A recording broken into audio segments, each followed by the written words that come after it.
Il y a un psaume qui est très créatif dans la Bible.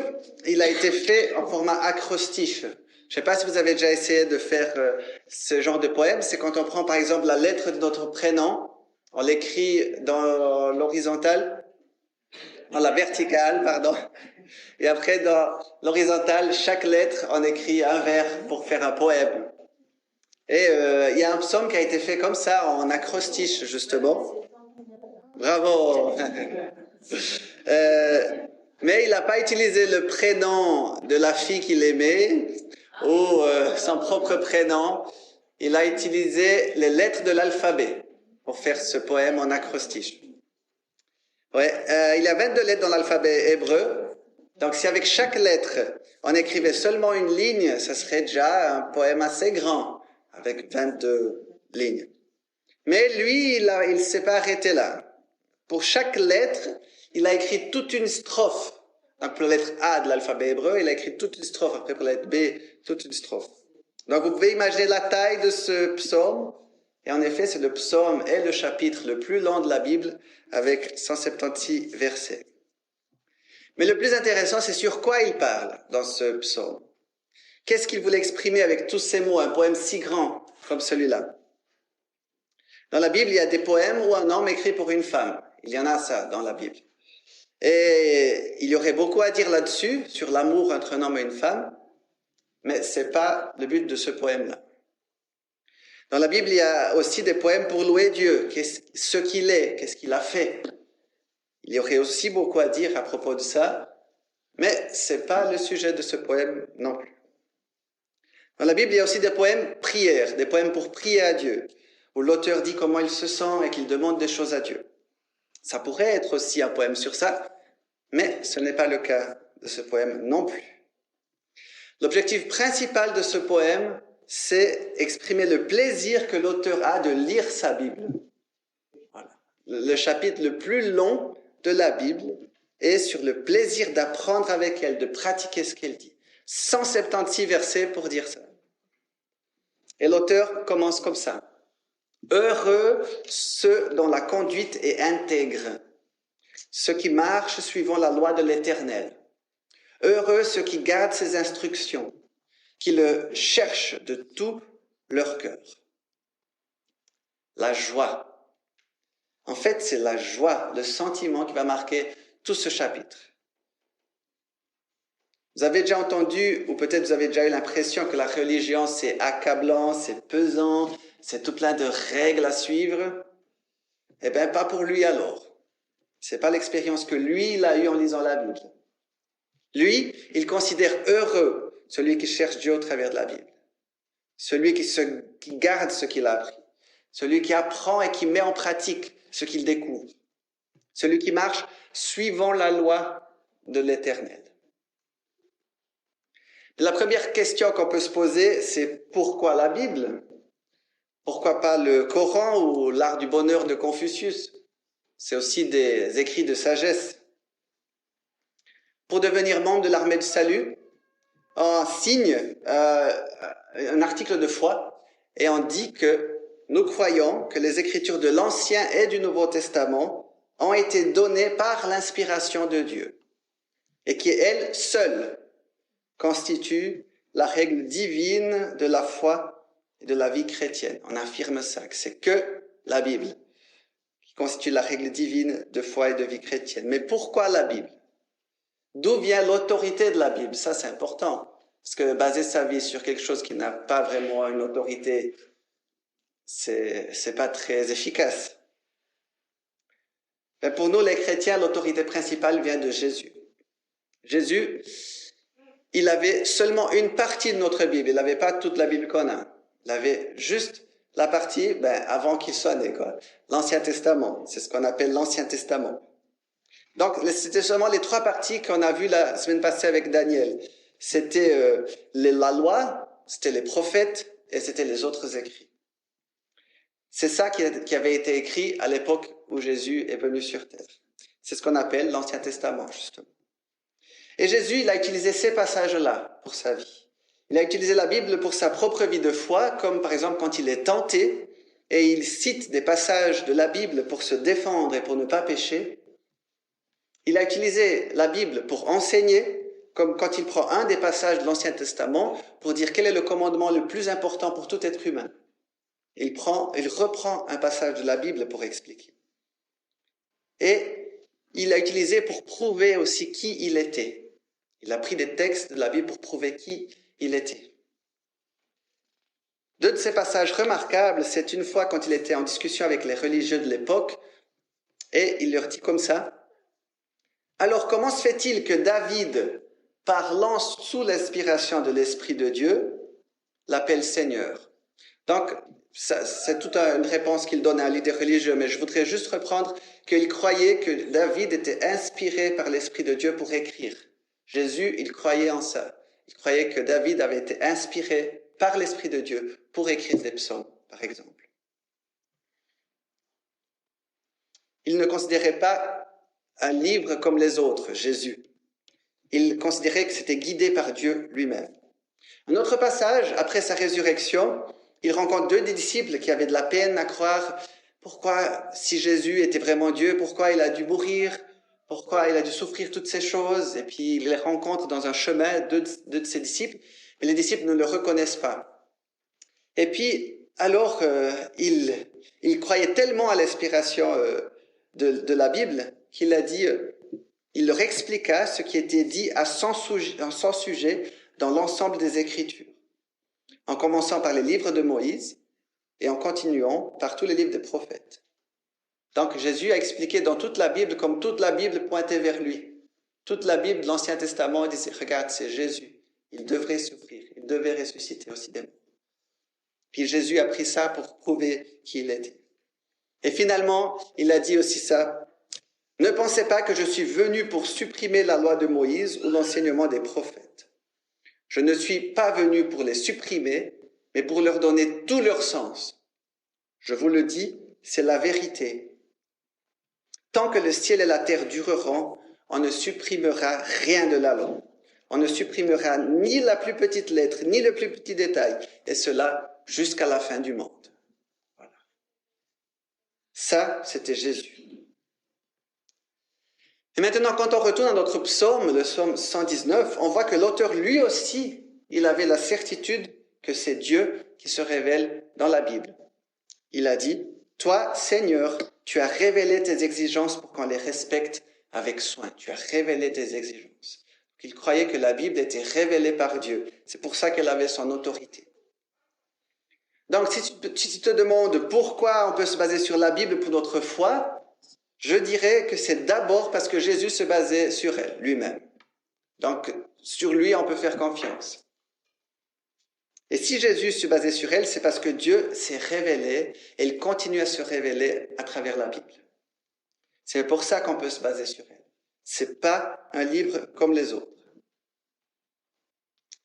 Et alors, l'auteur des psaumes, il continue et il dit, comment, donc ça c'est important pour le YEP aussi, comment quand tu es jeune avoir une vie pure? Ce qu'il veut savoir, l'auteur, c'est quel est le modèle à suivre. Récemment, j'ai parlé avec une amie au Brésil qui a décidé de quitter l'église et je lui ai écrit en lui demandant, mais qu'est-ce qui va être le modèle pour ta vie? Sur quoi tu vas la baser? Sur ton propre cœur? Ça nous trempe facilement notre cœur. Juste ce qui me fait bien, ce qui me fait me sentir bien, c'est aussi dangereux. La philosophie, il y a des bonnes choses, mais il y a des choses contradictoires aussi. Tu vas être perdu à un moment donné. Qu'est-ce qui va définir quel sera le but de ta vie? Je lui ai demandé. Quel va être le modèle pour pouvoir prendre des bonnes décisions? Il y a beaucoup de modèles disponibles. Il y a l'exemple de nos parents, il y a l'exemple d'autres membres de notre famille, il y a la manière de faire nos amis, il y a la vie des célébrités qui peuvent être des modèles, il y a le modèle dans des héros, dans les histoires de fiction, dans les films. Mais la question de cet auteur, c'est qu'est-ce qui peut faire avoir une vie qui apporte du plaisir à Dieu? C'est ça qu'il voulait savoir. C'est ça la question. C'est pas comment vivre une vie qui me ferait du plaisir. Lui, il veut savoir comment c'est avoir une vie pure, avoir une vie qui fait plaisir à Dieu. C'est ça sa question. Et il donne la réponse. C'est en se conformant à ta parole. Je veux te plaire de tout mon cœur. Ne permets pas que je dévie de tes commandements. Je garde ta parole tout au fond de mon cœur pour ne pas pécher contre toi. J'aimerais donner un exemple de comment ça fonctionne dans la pratique. Quand j'étais au Brésil, les dernières années, j'ai étudié longtemps au conservatoire de Recife, au Brésil. Et puis les dernières années, j'avais fini ma formation classique et puis après quelques années sans étudier, j'ai décidé que je voulais essayer aussi de la musique populaire brésilienne. Ça s'appelait un cours de MPB, mais il y avait aussi d'autres sujets, le jazz et de la musique moderne. Mais j'ai pas pu terminer parce qu'après on est venu en Suisse. Mais j'ai fait 2 ou 3 semestres d'études. Et puis dans une des classes, c'était pour jouer avec d'autres musiciens. Et le professeur a choisi de prendre les morceaux de Moacir Santos. C'est un auteur brésilien. Et on a commencé à jouer. C'était un style très, très différent de tout ce qu'il y avait dans la musique populaire brésilienne, et même du jazz, différent de tout ça. Puis tout d'un coup, quelques titres m'ont interpellé quand même, parce que il y avait un titre qui c'était O Dudua. Ça veut rien dire en portugais. Et ça ressemble quand même à un nom de divinité. Ou bien, il y avait C'est moi, Luan. Et puis, ça semblait aussi un nom d'un esprit, d'une divinité des religions qu'il y a au Brésil. Ou un autre qui s'appelait Mère Iracema, que c'est aussi une déesse des esprits. Après, il y avait des autres titres qui n'avaient aucun nom qui semblait bizarre, comme April Child ou Chose numéro 3 ou Amphibious. Mais je suis allé voir les paroles des chansons parce qu'on jouait juste les instruments, il n'y avait pas de paroles. Je suis allé voir les paroles, puis effectivement, c'était la louange aux esprits de la terre. Et maintenant, qu'est-ce que je dois faire? Donc j'ai questionné, j'ai prié sur ça, et puis je me rappelle encore, j'en étais pour l'anniversaire de Clarissa dans une pizzeria, puis j'en ai parlé à un de mes amis du poste, un ami chrétien, et puis il dit, ouais, j'ai pas de réponse, mais ça m'est venu ce verset, tout m'est permis, mais tout n'est pas utile, tout m'est permis, mais tout n'édifie pas. J'ai juste ressenti ce verset, je veux le partager. Puis alors j'ai pris le passage complet à la maison pour le lire. C'est dans Corinthiens 10, ce verset, et donc je l'ai pris. Et puis là, dans ce passage, c'était la grande question s'ils pouvaient manger ou non la nourriture offerte aux autres dieux. Donc il y avait d'autres religions, puis des fois c'était sacrifié dans des temples, puis les chrétiens voulaient savoir est-ce qu'on ose manger ou est-ce qu'on n'ose pas manger cette viande qui a été sacrifiée aux idoles. Et ils discutent comme ça. Paul. Quand on mange la Sainte Seine, on est en partage avec Dieu. Donc si on mange une viande sacrifiée aux idoles, on est aussi en partage avec des démons. Donc l'idéal, ce serait ne pas manger. Mais à la fin, Paul donne ce conseil. Mangez de tout ce qu'il y a dans le marché sans se poser de questions. Mais si quelqu'un vous dit c'est de la viande sacrifiée aux idoles, alors ne mangez pas. Donc ne cherchez pas à savoir. Mais si vous savez, ne le faites pas, bien sûr. Alors j'avais ma réponse. Si je ne savais pas que c'était des esprits, je pouvais jouer sans autre. Maintenant, sachant que c'était offert à des esprits, c'était mieux ne pas le jouer selon la Bible. Bon, après, c'était la difficulté de dire au professeur que je n'avais pas envie de jouer ça au concert à la fin du semestre. J'ai pris tout mon courage, j'ai attendu la fin de la classe, j'ai dit écoute, je suis chrétien, et puis j'ai découvert que ces 3 musiques surtout, ce sont des musiques de louange aux esprits de la nature et je ne suis pas d'accord avec ça. Est-ce que vous serez d'accord que je ne joue pas au concert? Et puis il était tout à fait d'accord depuis le début, il a dit jouez les autres alors. Vous n'avez pas besoin de répéter avec nous ces morceaux-là, vous répétez les autres. Et puis à la fin, vous jouez seulement les morceaux que vous vous sentez à l'aise. J'ai beaucoup apprécié sa réponse, même si je m'attendais à plus de résistance quand même. Et c'est pour ça que le psalmiste, il a dit « Merci Seigneur de m'enseigner ta volonté ». Ça apporte la direction pour des moments cruciaux comme ceux-là. On ne sait pas comment agir, on ne sait pas quelle décision prendre. C'est une question qu'on doit se poser régulièrement dans notre vie en lisant la Bible et dans les situations de tous les jours. Seigneur, quelle est ta volonté ? Enseigne-moi ta volonté et je vais la suivre, coûte ce que coûte. Suivre tes ordres me réjouit comme une immense richesse. C'est vrai que c'est une aventure de suivre les ordres de la Bible et c'est une richesse aussi incroyable. Encore une fois, il ne dit pas que c'est un fardeau, il dit que c'est une immense richesse. Vous sentez la joie de l'auteur d'avoir une boussole pour sa vie, de ne pas être perdu pour prendre des décisions, pour vivre une vie qui vaut la peine, qui plaît Dieu. Il le trouve une immense richesse. Je veux réfléchir à tes exigences et bien regarder la voie que tu me traces. Je suis ravi de suivre tes directives. Je n'oublierai pas ta parole. La joie. J'ai hâte de découvrir le résultat du sondage, pas vous? Alors, on a eu 35 personnes qui ont répondu à ce petit sondage qu'on a distribué. La première question, c'était en dehors des rencontres à l'église.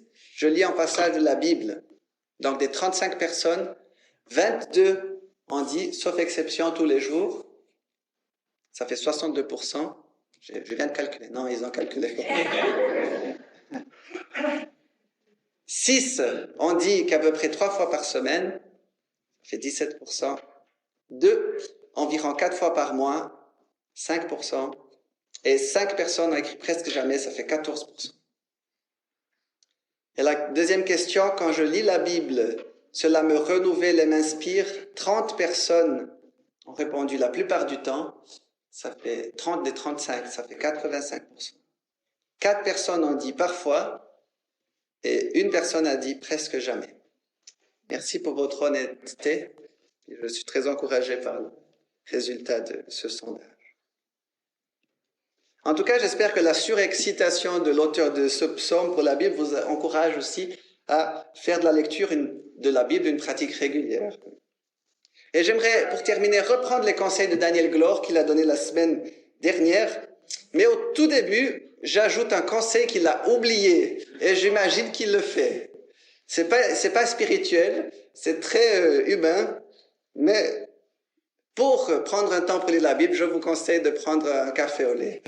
Oui, donc une tasse de café, une tasse de thé pour prendre un moment avec Dieu. Moi, je le fais ça. Aujourd'hui, c'était plutôt un thé. C'est comme si je prends un café avec un bon ami, se s'asseoir avec un bon ami pour parler avec lui. Voilà. En tout cas, c'est quelque chose que je fais le matin. Et mes conseils sont, comme ceux de Daniel, lire un petit passage chaque jour. C'est pas nécessaire de lire une page en entier de la Bible. Vous allez probablement pas garder la Bible, la page entière pour la semaine. Mais lis un petit peu chaque jour dans la séquence du livre. Par exemple, dans Marc, les histoires de Jésus sont très courtes. Donc, on peut lire 2 ou 3 petites histoires de Marc Et puis c'est suffisant pour cette journée-là. C'est la nourriture qu'on a besoin pour cette journée. La deuxième chose, c'est s'arrêter pour méditer sur ce passage. Oui, on médite aussi dans la religion chrétienne. C'est pas comme une méditation bouddhiste pour vider l'esprit de tout et ne penser à rien, penser au néant. C'est au contraire vider de toutes les préoccupations de la journée pour penser à Dieu, ce qu'il veut nous dire au travers de la Bible. C'est très différent et je crois que ça apporte beaucoup plus. C'est méditer sur un passage, c'est d'abord penser qu'est-ce que ça voulait dire pour eux. Qu'est-ce que ça voulait dire pour Jésus à ce moment-là? Qu'est-ce que ça voulait dire pour le malade? Qu'est-ce que ça voulait dire pour la famille du malade? Qu'est-ce que ça voulait dire pour le religieux qui était là et qui vivait à cette époque de Jésus? Et une fois qu'on a réfléchi à qu'est-ce que ça voulait dire pour eux, d'abord, ensuite, on peut dire qu'est-ce que ça veut dire pour moi maintenant, aujourd'hui, en 2022? Qu'est-ce que Dieu veut me parler à travers cette histoire? La troisième chose, c'est répondre. On utilise notre intelligence, mais ce n'est pas un exercice intellectuel simplement. Lire la Bible, c'est une relation avec Dieu. C'est ça. Donc, on lui répond. On lui dit ce que ce passage nous fait ressentir. On lui parle sur notre peur. On lui demande pardon si on a la tendance à agir plus comme les religieux que comme Jésus. On lui demande pardon par notre manque d'amour. On lui dit qu'on veut ressembler plus à Jésus dans ce domaine spécifique. Et que la même chose que Jésus a fait avec le malade, on veut qu'il fasse dans notre vie aussi. Le psalmiste, il faisait ça. Il a écrit dans la continuation, voilà, « Je t'ai dit tout ce que j'ai fait et tu m'as répondu. Apprends-moi ce que tu veux. La tristesse fait couler mes larmes. » Donc il disait aussi ses soucis, ses tristesses. La tristesse fait couler mes larmes. Relève-moi comme tu l'as promis. Il répondait à ce que la Bible disait. Et donc le dernier, c'est pratiquer. C'est pratiquer ce qu'on comprend que Dieu nous demande au travers ce passage. Jésus a dit que lire la Bible sans la pratiquer, c'était comme construire une maison sur du sable. Ça n'a aucune utilité parce que lorsqu'un petit vent vient ou une petite pluie, ça va s'écrouler. Donc, si on lit la Bible et on ne pratique pas, on peut avoir l'impression qu'on grandit dans la relation avec Dieu, mais ce n'est pas vrai, c'est que du vide. Et quand les difficultés vont venir, on va vite abandonner cette relation si précieuse qu'on peut avoir avec Dieu. La ferme détermination d'appliquer ce qu'il a compris motivait ce psalmiste. Il a affirmé comme ça, « Montre-moi, Seigneur, la voie que je dois suivre. Et je m'y engagerai jusqu'au bout. Fais-moi comprendre ta loi et je la suivrai. Je m'y appliquerai de tout mon cœur. » Vous voyez cette détermination? Fais-moi suivre la voie que tu m'ordonnes. Ce sera un plaisir pour moi. La dernière prédication sur imparfait, j'ai partagé sur un ami qui a été déterminant pour ma vie de foi. Et je me rappelle quand il s'est converti, il s'appelait Juninho. Quand il s'est converti, quand il s'est donné à Jésus, il avait reçu une invitation pour venir à un camp. Et puis là, il a donné sa vie à Jésus. Sa vie a changé drastiquement, vraiment. Il a cette volonté de se conformer à ce que Dieu voulait pour sa vie, c'était étonnant. Et ce qui m'a touché, c'était la joie et l'amour qu'il avait pour la Bible. Il nettoyait un salon de coiffure, c'était ça son travail à cette époque. Il prenait sa Bible tout partout et il disait, Thierry, même dans les toilettes, je les prends pour pouvoir lire un petit bout. Il disait, je profite de mes pauses et de mes moments où je dois aller aux toilettes pour lire un petit peu de la Bible. Il avait cette joie énorme. Et j'aimerais prier ce matin pour cette même joie pour nous alors. J'aimerais prier pour moi-même, pour les chrétiens de longue date, pour ceux qui n'ont encore jamais lu la Bible sérieusement. Je veux que cette profonde envie de connaître Dieu nous envahisse. Que chaque jour, quand on s'assoit avec notre café pour parler à lui, on puisse avoir la même prière que ce psalmiste qui a dit « Ouvre mes yeux, que je contemple les merveilles de ta loi. » Je veux appeler le YEP ici parce que c'est eux qui vont s'engager à la lecture de la Bible pendant cette année. On va prier pour eux spécialement avec le CDP.